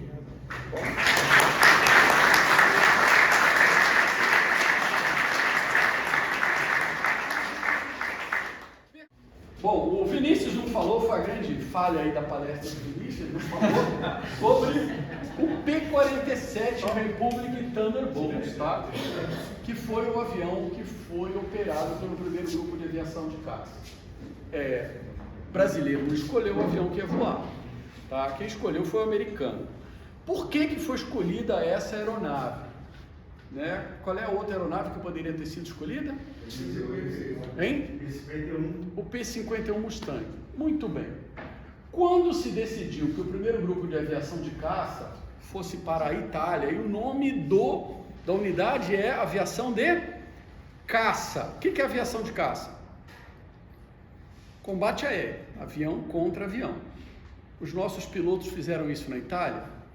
Não aconteceu, só foi feito missão de ataque ao solo, interdição, apoio aéreo aproximado. Por que isso? Porque a Força Aérea Alemã, a Luftwaffe, já tinha se retirado da Itália. Tá? A partir de final de 1943, depois da Batalha de Anzio, a Força Aérea Americana, que não era a Força Aérea Americana, era a Força Aérea do Exército Americano, USAF, e a RAF destruíram a Força Aérea Alemã, que tinha na Itália. E aí começou o bombardeio em cima da Alemanha, a chamada Operação Point Blank, tá? Para favorecer o desembarque da Normandia. Então, os alemães retiraram toda a sua força aérea, os seus aviões da Itália. Então, quando o primeiro grupo de aviação de caça chega na Itália, a superioridade aérea é aliada. Não tem nenhum avião alemão mais voando. O espaço aéreo é completamente controlado pelas forças aliadas. Então não há necessidade de um avião de combate aéreo puro, que é o Mustang. O Mustang está cumprindo nesse momento um outro tipo de missão, lá no coração da Alemanha. Ele está dando proteção, escolta ao bombardeio. Então a missão agora é para um caça-bombardeiro. Tá? Gente, o P-47, ele foi o mais pesado, mais caro, mais poderoso e mais bem armado monomotor da Segunda Guerra Mundial, tá? Dos aliados. E ele só não era mais caro em termos de manutenção que o B-29, só para você ter uma ideia, tá? Ele conseguia levar quase a carga de material bélico de um B-29. Era um avião extremamente robusto. Então ele foi o avião mais pesado, mais potente, mais caro caça monomotor da Segunda Guerra Mundial. Ele só não era bom para o combate aéreo porque ele não tinha alcance, autonomia. Ele era muito beberrão. Então, no começo ele foi desenvolvido para proteger o bombardeiro inglês e o americano que iam jogar bomba em cima da Alemanha. Só que ele não tinha combustível suficiente para acompanhar até o final da missão, então ele abandonava. O Mustang já era um caça mais leve e tinha uma autonomia maior. Mas em termos de poder de fogo, gente, Mustang não se compara com isso aí. Vamos colocar assim, isso aqui é um Pitbull e o Mustang é um Greyhound. Quem conhece raça de cachorro? Dá para acompanhar? Tá? Um é um Greyhound, isso aqui é um Pitbull. Tá? O piloto brasileiro, interessante, né? Ele ficava sentado aqui numa caixa blindada que tinha 8 centímetros de espessura. Então é muito comum os aviões alemães virem por trás aqui, bum, bum, bum, bum, com tiro de canhão de 20 milímetros, e você não conseguia atingir o piloto. Ele estava realmente sempre muito protegido, né? E o motor, que era o motor radial, você podia tomar tiro de frente, que era o tiro da antiaérea, e eram 2 estrelas, né? O motor radial ele roda, né, em forma de estrela, os cilindros são colocados em forma de estrela. Eram 2 anéis, né, de 9 cilindros. Você às vezes tomava um tiro, danificava 2, 3, 4, 5 cilindros e os cilindros de trás continuavam trabalhando. Então uma aeronave extremamente robusta. Outra coisa que ele tinha em relação aos caças, ele já tinha turbocompressor. Então ele podia subir, elevada altitude, o ar ficava rarefeito, o chamado supercharger, que era quando você dava um tiro nele, ele pegava fogo. Ele tinha um problema, mas ele conseguia manter um nível de rendimento de motor mesmo em elevadas altitudes. Espessa blindagem e tanque autoselante. Isso aqui era novidade na época. Você tomava um tiro aqui e acertava o tanque, vazava todo o combustível? Não.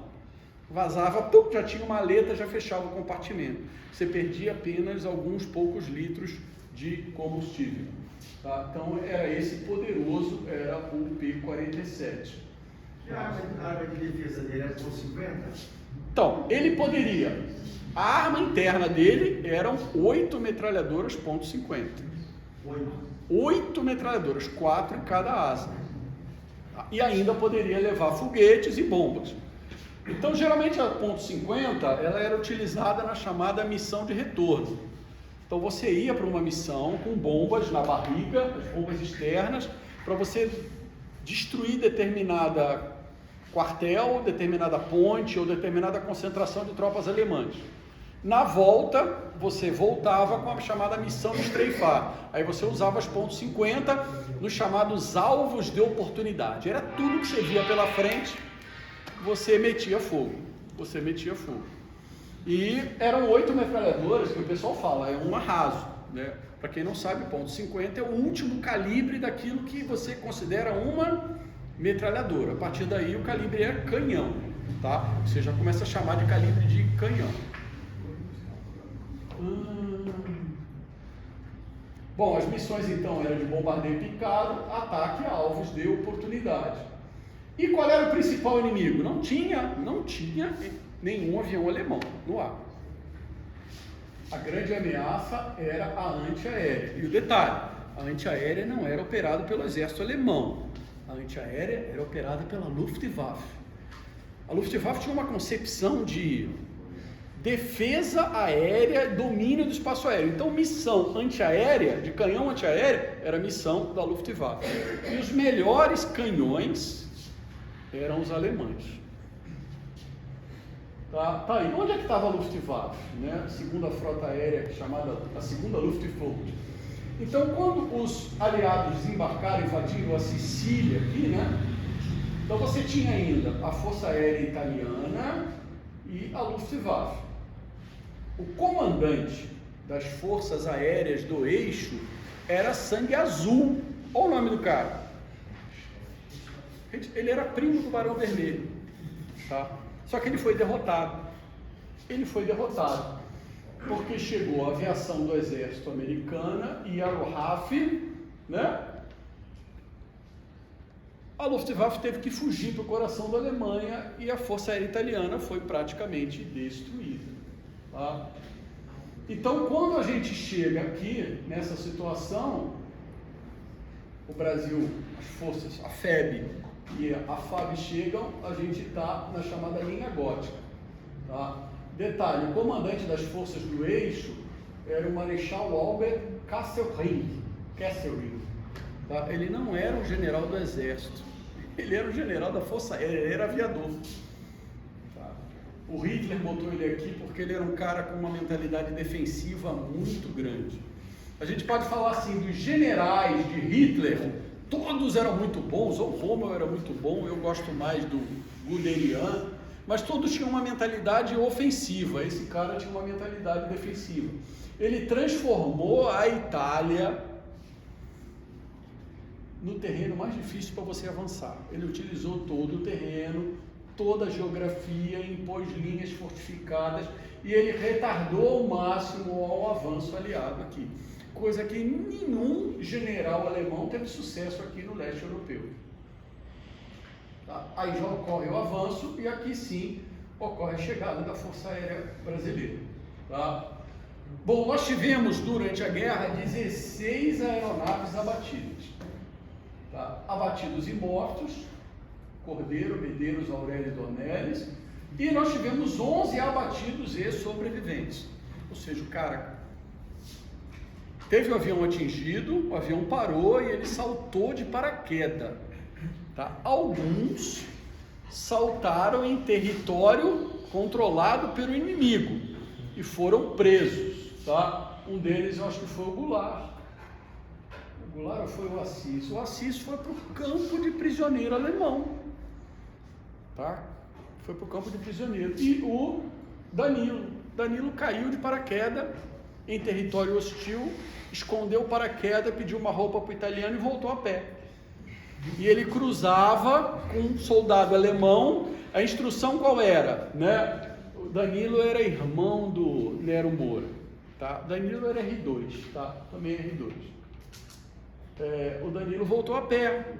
E todo mundo falou assim, você volta por dentro das florestas, ou então vai para a Suíça. A Suíça está lá, os Alpes italianos, você vai subir, você chega na Suíça. Ele olhou, viu aquelas montanhas e falou, eu vou subir aquilo ali? Eu não, vou morrer congelado, eu vou voltar pela estradinha. E eu vou conversar com a população, vou pedir água, mesmo machucado. Ele pedia cigarro para soldado alemão, o soldado alemão acendia e ele ia embora. E assim ele cruzou e ele chegou até a base em Pisa, né? Isso gerou até uma ópera. Foi. Só uma questão sobre a ópera de Danilo. Ela aparece no Senta-Pua, eles cantam um trechinho, né?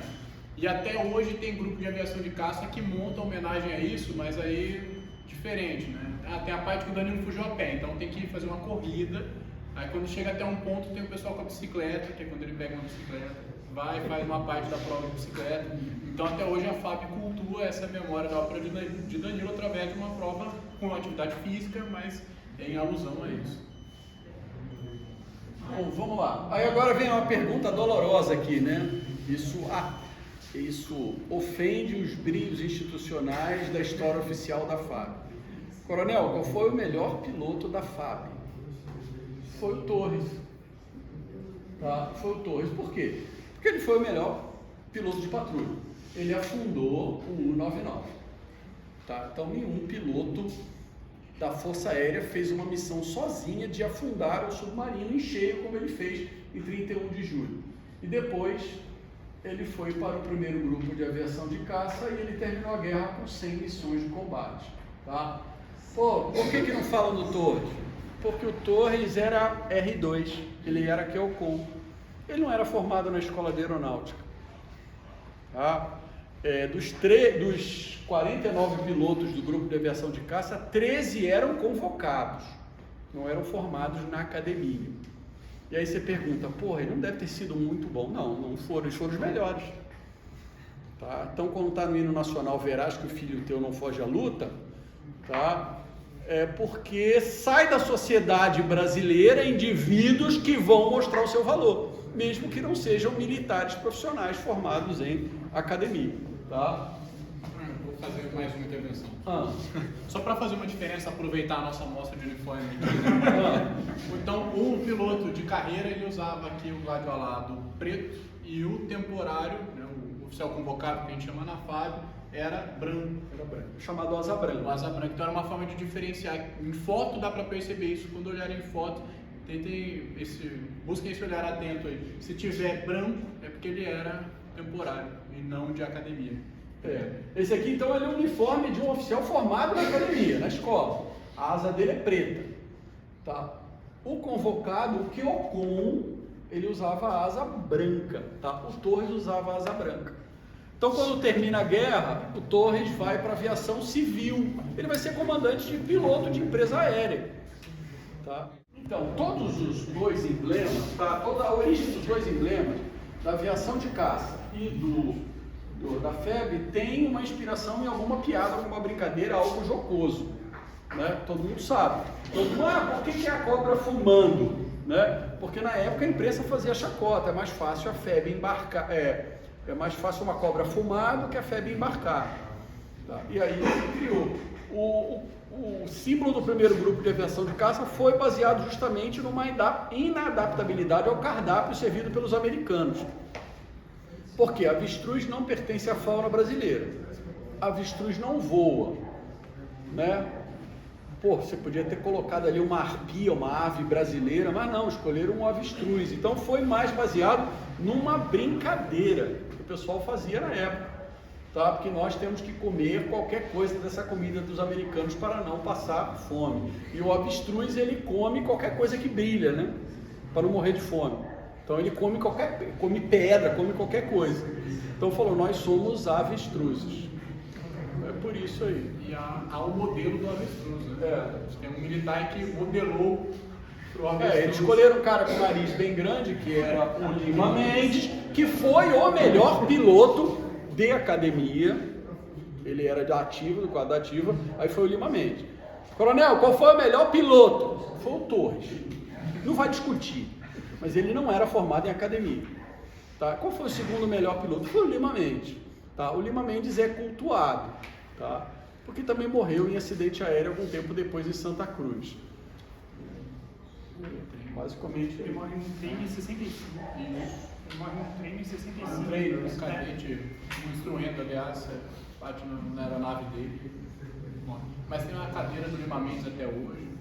o Lima Mendes é cultuado, mas o Torres é esquecido, porque o Torres foi para a aviação civil, ele era piloto civil. Tinha que dar baixa, na época o tempo de serviço era 5 anos. Você cumpria o tempo de serviço, podia ficar 5 anos. Né? É isso. Mas eles foram, me parece, na época, num sistema que eles estavam mandando alguns convocados temporários para fazer um curso na Força Aérea Americana. Né? Isso. E aí eles se formaram lá, tanto que eles tinham as duas asas, a asa americana e a asa brasileira. A gente recebeu o brevet de lá. Todos esses QOCOM, ou seja, o aviador convocado, eram todos filhinhos de papai escolhidos. Tá? Vamos lá, gente, como é que foi escolhido os pilotos do primeiro grupo de aviação de caça? Vamos usar o termo fechado. Tá? Indicação política. A própria indicação do Nero Moura foi uma indicação política. Ah, ele foi um grande comandante? Foi, grande comandante, mas ele era gaúcho e ele foi durante muito tempo piloto do avião presidencial de Getúlio Vargas. Então, na hora de escolher o comandante, escolheu o Nero Moura, porque o outro candidato era o José Vicente Faria Lima. Esse Faria Lima que foi prefeito de São Paulo, que tem uma avenida famosa.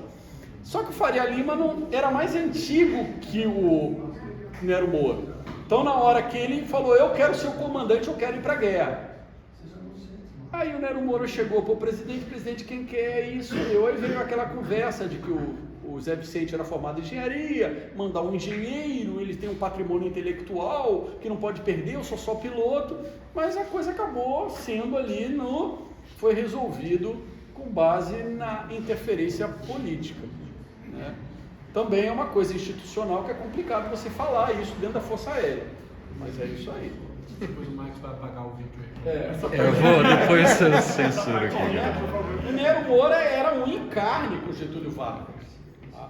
Primeiro avião presidencial de transporte, primeiro presidente a ter um avião próprio dentro da aviação militar, que tinha um avião que poderia levar o presidente para lá e para cá, porque até então o presidente viajava de trem. Tá? Primeiro presidente a viajar de avião foi Getúlio Vargas. Tá? Então foi um Lockheed 12A, foi o primeiro avião presidencial. Quem era o piloto? Nero Moura. Na hora de ir para a guerra, o Nero Moura, sou eu, comando. Ô presidente, o senhor vai me indicar, né? Não vai indicar o Faria Lima, não. O Faria Lima acabou virando um piloto de ligação, né? Mas ele era mais assistente do ministro Salgado Filho, aqui no Brasil. Recompletamento. Tá? Não se pensou, porque o americano ele pensa assim, o piloto americano ele fazia 40 horas, acabou, a guerra acabou para você, tá? Vai para os Estados Unidos, tira suas férias, se a gente precisar você volta e vai voar mais 25 e depois acabou a guerra para você. Então existe o chamado recompletamento. A Força Aérea Brasileira pensou em recompletamento? Não! Só quando a gente começou a perder piloto, aí diminuiu, a esquadrilha amarela acabou, aí o efetivo ficou reduzido e o coronel Ariel Nilson chamou o Nero Moura e falou, vocês não estão na ofensiva da primavera. Mas por quê? Vocês não têm mais piloto. Eu estou esperando o recompletamento chegar. Aí que acendeu uma luz no Rio de Janeiro, e aí falaram, olha, temos que mandar um pessoal fazer curso rapidinho nos Estados Unidos para recompletar, mas aí a guerra já acabou. Então, o Ministério da Aeronáutica da época não pensou em recompletar. Tá? A mentalidade foi, vamos lá, mais ou menos assim, a guerra já está no fim, manda esse pessoal, eles vão lá, vão fazer bonito, e a guerra já está para terminar, né? Não, a gente perdeu, foi perdendo piloto, e no final não tinha recompletamento. Então era muito comum você ver aí um cara como o Torres, outros, com 80 missões de guerra. Um americano nunca ia fazer isso, porque ele era automaticamente sempre recompletado com 40 missões. Ele virava veterano com 40 missões. A não ser que ele quisesse voltar, mesmo assim o limite era mais 25 missões. Então não se pensou em recompletamento, tá? Foi o grande erro estratégico de pessoal, de administração de pessoal, na Segunda Guerra, cometido pela FAB, foi não ter pensado. Pensou às pressas, mandando o pessoal para os Estados Unidos, aí acabou a guerra. É mais ou menos isso aí. Foi criado o Ministério da Aeronáutica em janeiro de 41. O nome da FAB não era FAB, era FAN, Forças Aéreas Nacionais. E aí depois viram que não pegou bem. Você é da onde? Eu sou da FAN. Não. Vai ser FAB. Aí trocaram e virou FAB. Mas durante uns 5 meses a Força Aérea Brasileira se chamou FAN. Tá? Mas não teve nada a ver. FEB, Força Expedicionária Brasileira. É porque foi o nacional. É nacional. De que nação? Do Irã? Do Irã. Força Aérea Nacional brasileiro. Ou é do Brasil ou é brasileiro. Aí resolveram escolher brasileiro. Fala. Parabéns pela excelente palestra, adorei, muito obrigada. Meu nome é Akemi, eu sou arquiteta urbanista. Agora eu fiquei curiosa, o senhor disse que o Brasil, né, os integrantes da Força Aérea tiveram a oportunidade de serem treinados nos Estados Unidos por conta da Segunda Guerra, né? Eu fico imaginando, se não tivesse havido a Segunda Guerra, como estaria a Força Aérea Brasileira hoje? E aí, atualmente, também por conta de todos esses anos que já, né, passaram da Segunda Guerra Mundial, a Força Aérea Brasileira hoje, ela é atualizada perante a tecnologia existente hoje mundialmente? Como vocês se capacitam, se atualizam tecnologicamente, buscando insumos de fora, parcerias externas, ou o Brasil já é autossuficiente para isso? Bom, a gente já tem um grau de independência, um certo grau de independência tecnológica, visto que algumas aeronaves hoje são produzidas e projetadas no Brasil. Eu acho que o maior exemplo agora é o KC-390, que é um avião, mas em termos de aviação de caça, a gente depende ainda de um vetor que é comprado no exterior, né? Mas se a gente não tivesse participado da Segunda Guerra, qual seria o grau de atraso? Seria muito maior. Tá? É inegável o apoio americano. A gente pode dizer o seguinte, das 3 forças armadas pós-Segunda Guerra, a que melhor se beneficiou foi a FAB. A Marinha recebeu navio? Sim. Reformado, guaribado e velho. E o Exército só vai receber material depois que vai para a Itália. Tá? Já a FAB ela já começa a receber material moderno já quando o Brasil ainda nem está declarando guerra ao eixo. Tá? Hoje, a gente pode dizer que no hemisfério sul, a Força Aérea Brasileira é considerada ainda uma das melhores, ou a melhor no hemisfério sul, tá? Em termos de poder militar na América do Sul, o Brasil, em termos de Força Aérea, ainda tem a mais avançada Força Aérea. É claro que tudo aqui é pensado em termos de nossas ameaças, tá? O orçamento militar brasileiro é baixo proporcional ao PIB. Vamos dar um exemplo. A gente poderia, eu falo isso quando a gente dá guerra árabe-israelense. A Força Aérea de Israel tem um avião chamado F-35, não tem? Já tem uns 30. O Brasil poderia ter F-35? Sim! Mole! É só abrir o bolso. Só que Israel vive para a guerra. Vive diante de ameaça. A sobrevivência do próprio Estado israelense depende de suas forças armadas. Então eles trabalham com níveis de quase próximo de até 10% do seu PIB com compra de material bélico. O Brasil mal chega às vezes a 1%, 1,5%. Então o Brasil poderia comprar, ter forças armadas mais equipadas, sim, poderia, mas não faz parte do nosso contexto de ameaças. Não faz parte. Recebemos 40 aeronaves lá, tá? Quando nós chegamos, a aeronave já estava lá pronta. O americano entregou tudo. Tá? O americano cuidou de toda a nossa logística. Toda a logística do primeiro grupo de aviação de caça era americana. Então a gente recebia tudo pronto. Quando a gente chegou lá, a gente só tinha que montar a barraca, tá? Chegamos atrasados, deram o pior terreno, mas as aeronaves já estavam todas lá. Inclusive elas estavam pintadas com cocar americano.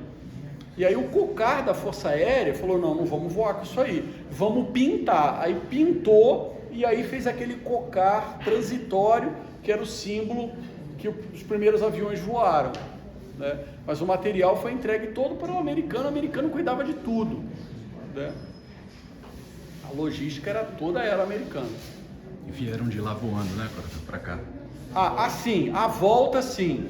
Um grupo de aeronaves voltou voando. Mas dessas 1.600, muitas ficam para patrulha, Não, bombardeiro. os aviões dos 1.600, a maior parte ficou no Brasil, já veio direto para o Brasil. Inclusive muitos vieram voando. Tá? O americano falava, olha, eu tenho que te entregar essas aeronaves, está aqui.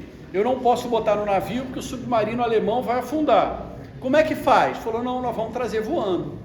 Então muitas aeronaves foram trazidas voando em áreas de Amazônia ali, Caribe, que não tinha qualquer proteção ao voo. Trouxemos todas as aeronaves. No braço, sem sistema de controle de tráfego aéreo, nada, não tinha nada. Você botou no guia de voo? Ia pousando, fazia um plano de voo.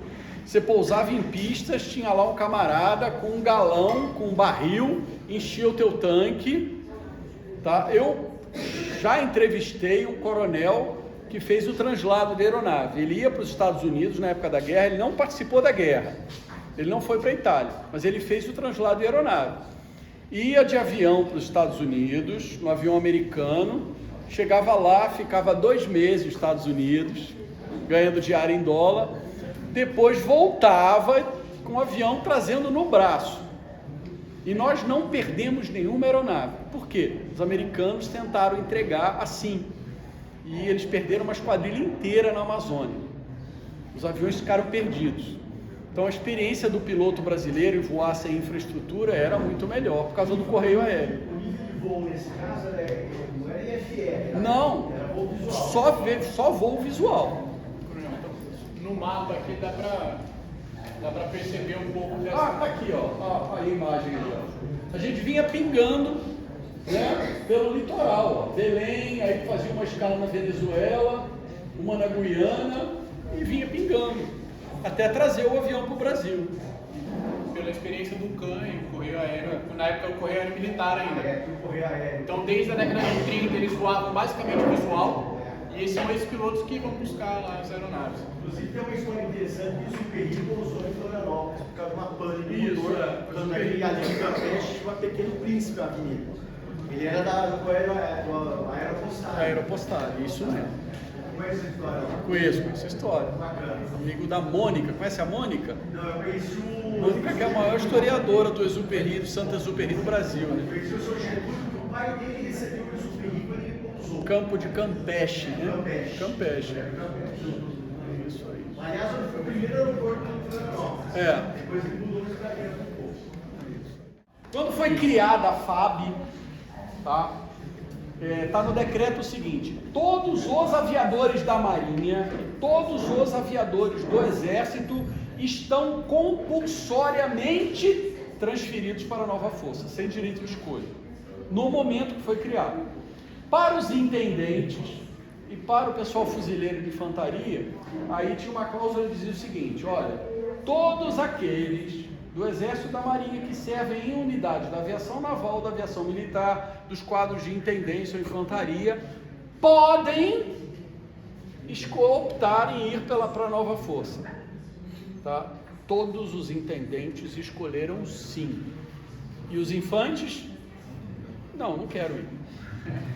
Porque a carreira de fuzileiro naval e a carreira de infantaria do Exército dava acesso a oficial general. E não tinha um plano de carreira para os oficiais de infantaria da aeronáutica. Tá? Então eles não puderam optar. Aí o quadro de infantaria de guarda nosso, ele começou a ser remontado a partir de graduados subtenentes e suboficiais da Marinha Fuzileiros, que foram colocados na ativa como oficiais tenentes da infantaria da aeronáutica, para ter a ascensão oficialada. Não, isso logo imediatamente após a guerra. No pós-guerra depois não. Não podia pedir transferência de trocar de força não. Até a EOIG. Até a EOIG eles podiam? Até a EOIG vinha do Exército, da Marinha? Então isso aí, quando começa a ter a formação de academia, a formação de infantaria na AFA, ela se dá só a partir da década de 70. Aí antes disso, os oficiais, aviadores, intendentes faziam na AFA e os de infantaria lá em Curitiba, que era uma escola, enfim, a escola de Curitiba, para infantaria de guarda, ainda não chamava infantaria da aeronáutica. E aí sim eles vinham das outras forças. Mas o plano de carreira não era bom. O primeiro brigadeiro de infantaria só vão até 2 estrelas até hoje, e o primeiro é de 2008. Comparado com a infantaria do Exército, que vai chegar a 4 estrelas, nesse sentido... O quadro de infantaria da aeronáutica é criação recente, criação dos anos 80. Mas antes a gente absorvia ex-sargentos, ou cadetes. Justamente é o caso. O caso da família. Meu avô foi FEB. Foi FEB. E seguindo a carreira lá para o diálogo social, ele tinha transferido para a FAB. Aí ele voltou para a ativa de novo. Ele não parou. O ponto aí, a oportunidade eu não sei como é que tinha muitos decretos, No preferido dele, onde tem um coronel. Então, mas era uma oportunidade para ascender o oficialato mais rapidamente. Só que ele não chegaria nos postos mais altos da carreira. Então era sargento ali, poxa, tem a vaga, se conseguisse, ia tenente mais rápido do que se fosse esperar no Exército, por exemplo. Então era uma oportunidade sim até a criação do quadro de infantaria da aeronáutica, não mais de guarda, e aí era só oficial de academia, até hoje, né? Carnaval em Veneza, levando mais pombinhas daqui. Caprichei bem no meu mergulho, foi do barulho ao meu atingir. Bingo! A turma de lá atirava sem cessar. E o pobre jambó que pulava e gritava sem desanimar assim. Flaque, flaque, esse é de 40. Flaque, tem ponto 50. Um bug aqui, um bug lá, um bug aqui, um bug lá. Senta boa, minha gente, que ainda temos que estrefar. Um bug aqui, um bug lá, um bug aqui, um bug lá. Senta boa, minha gente, que ainda temos que estrefar. Senta boa, Brasil!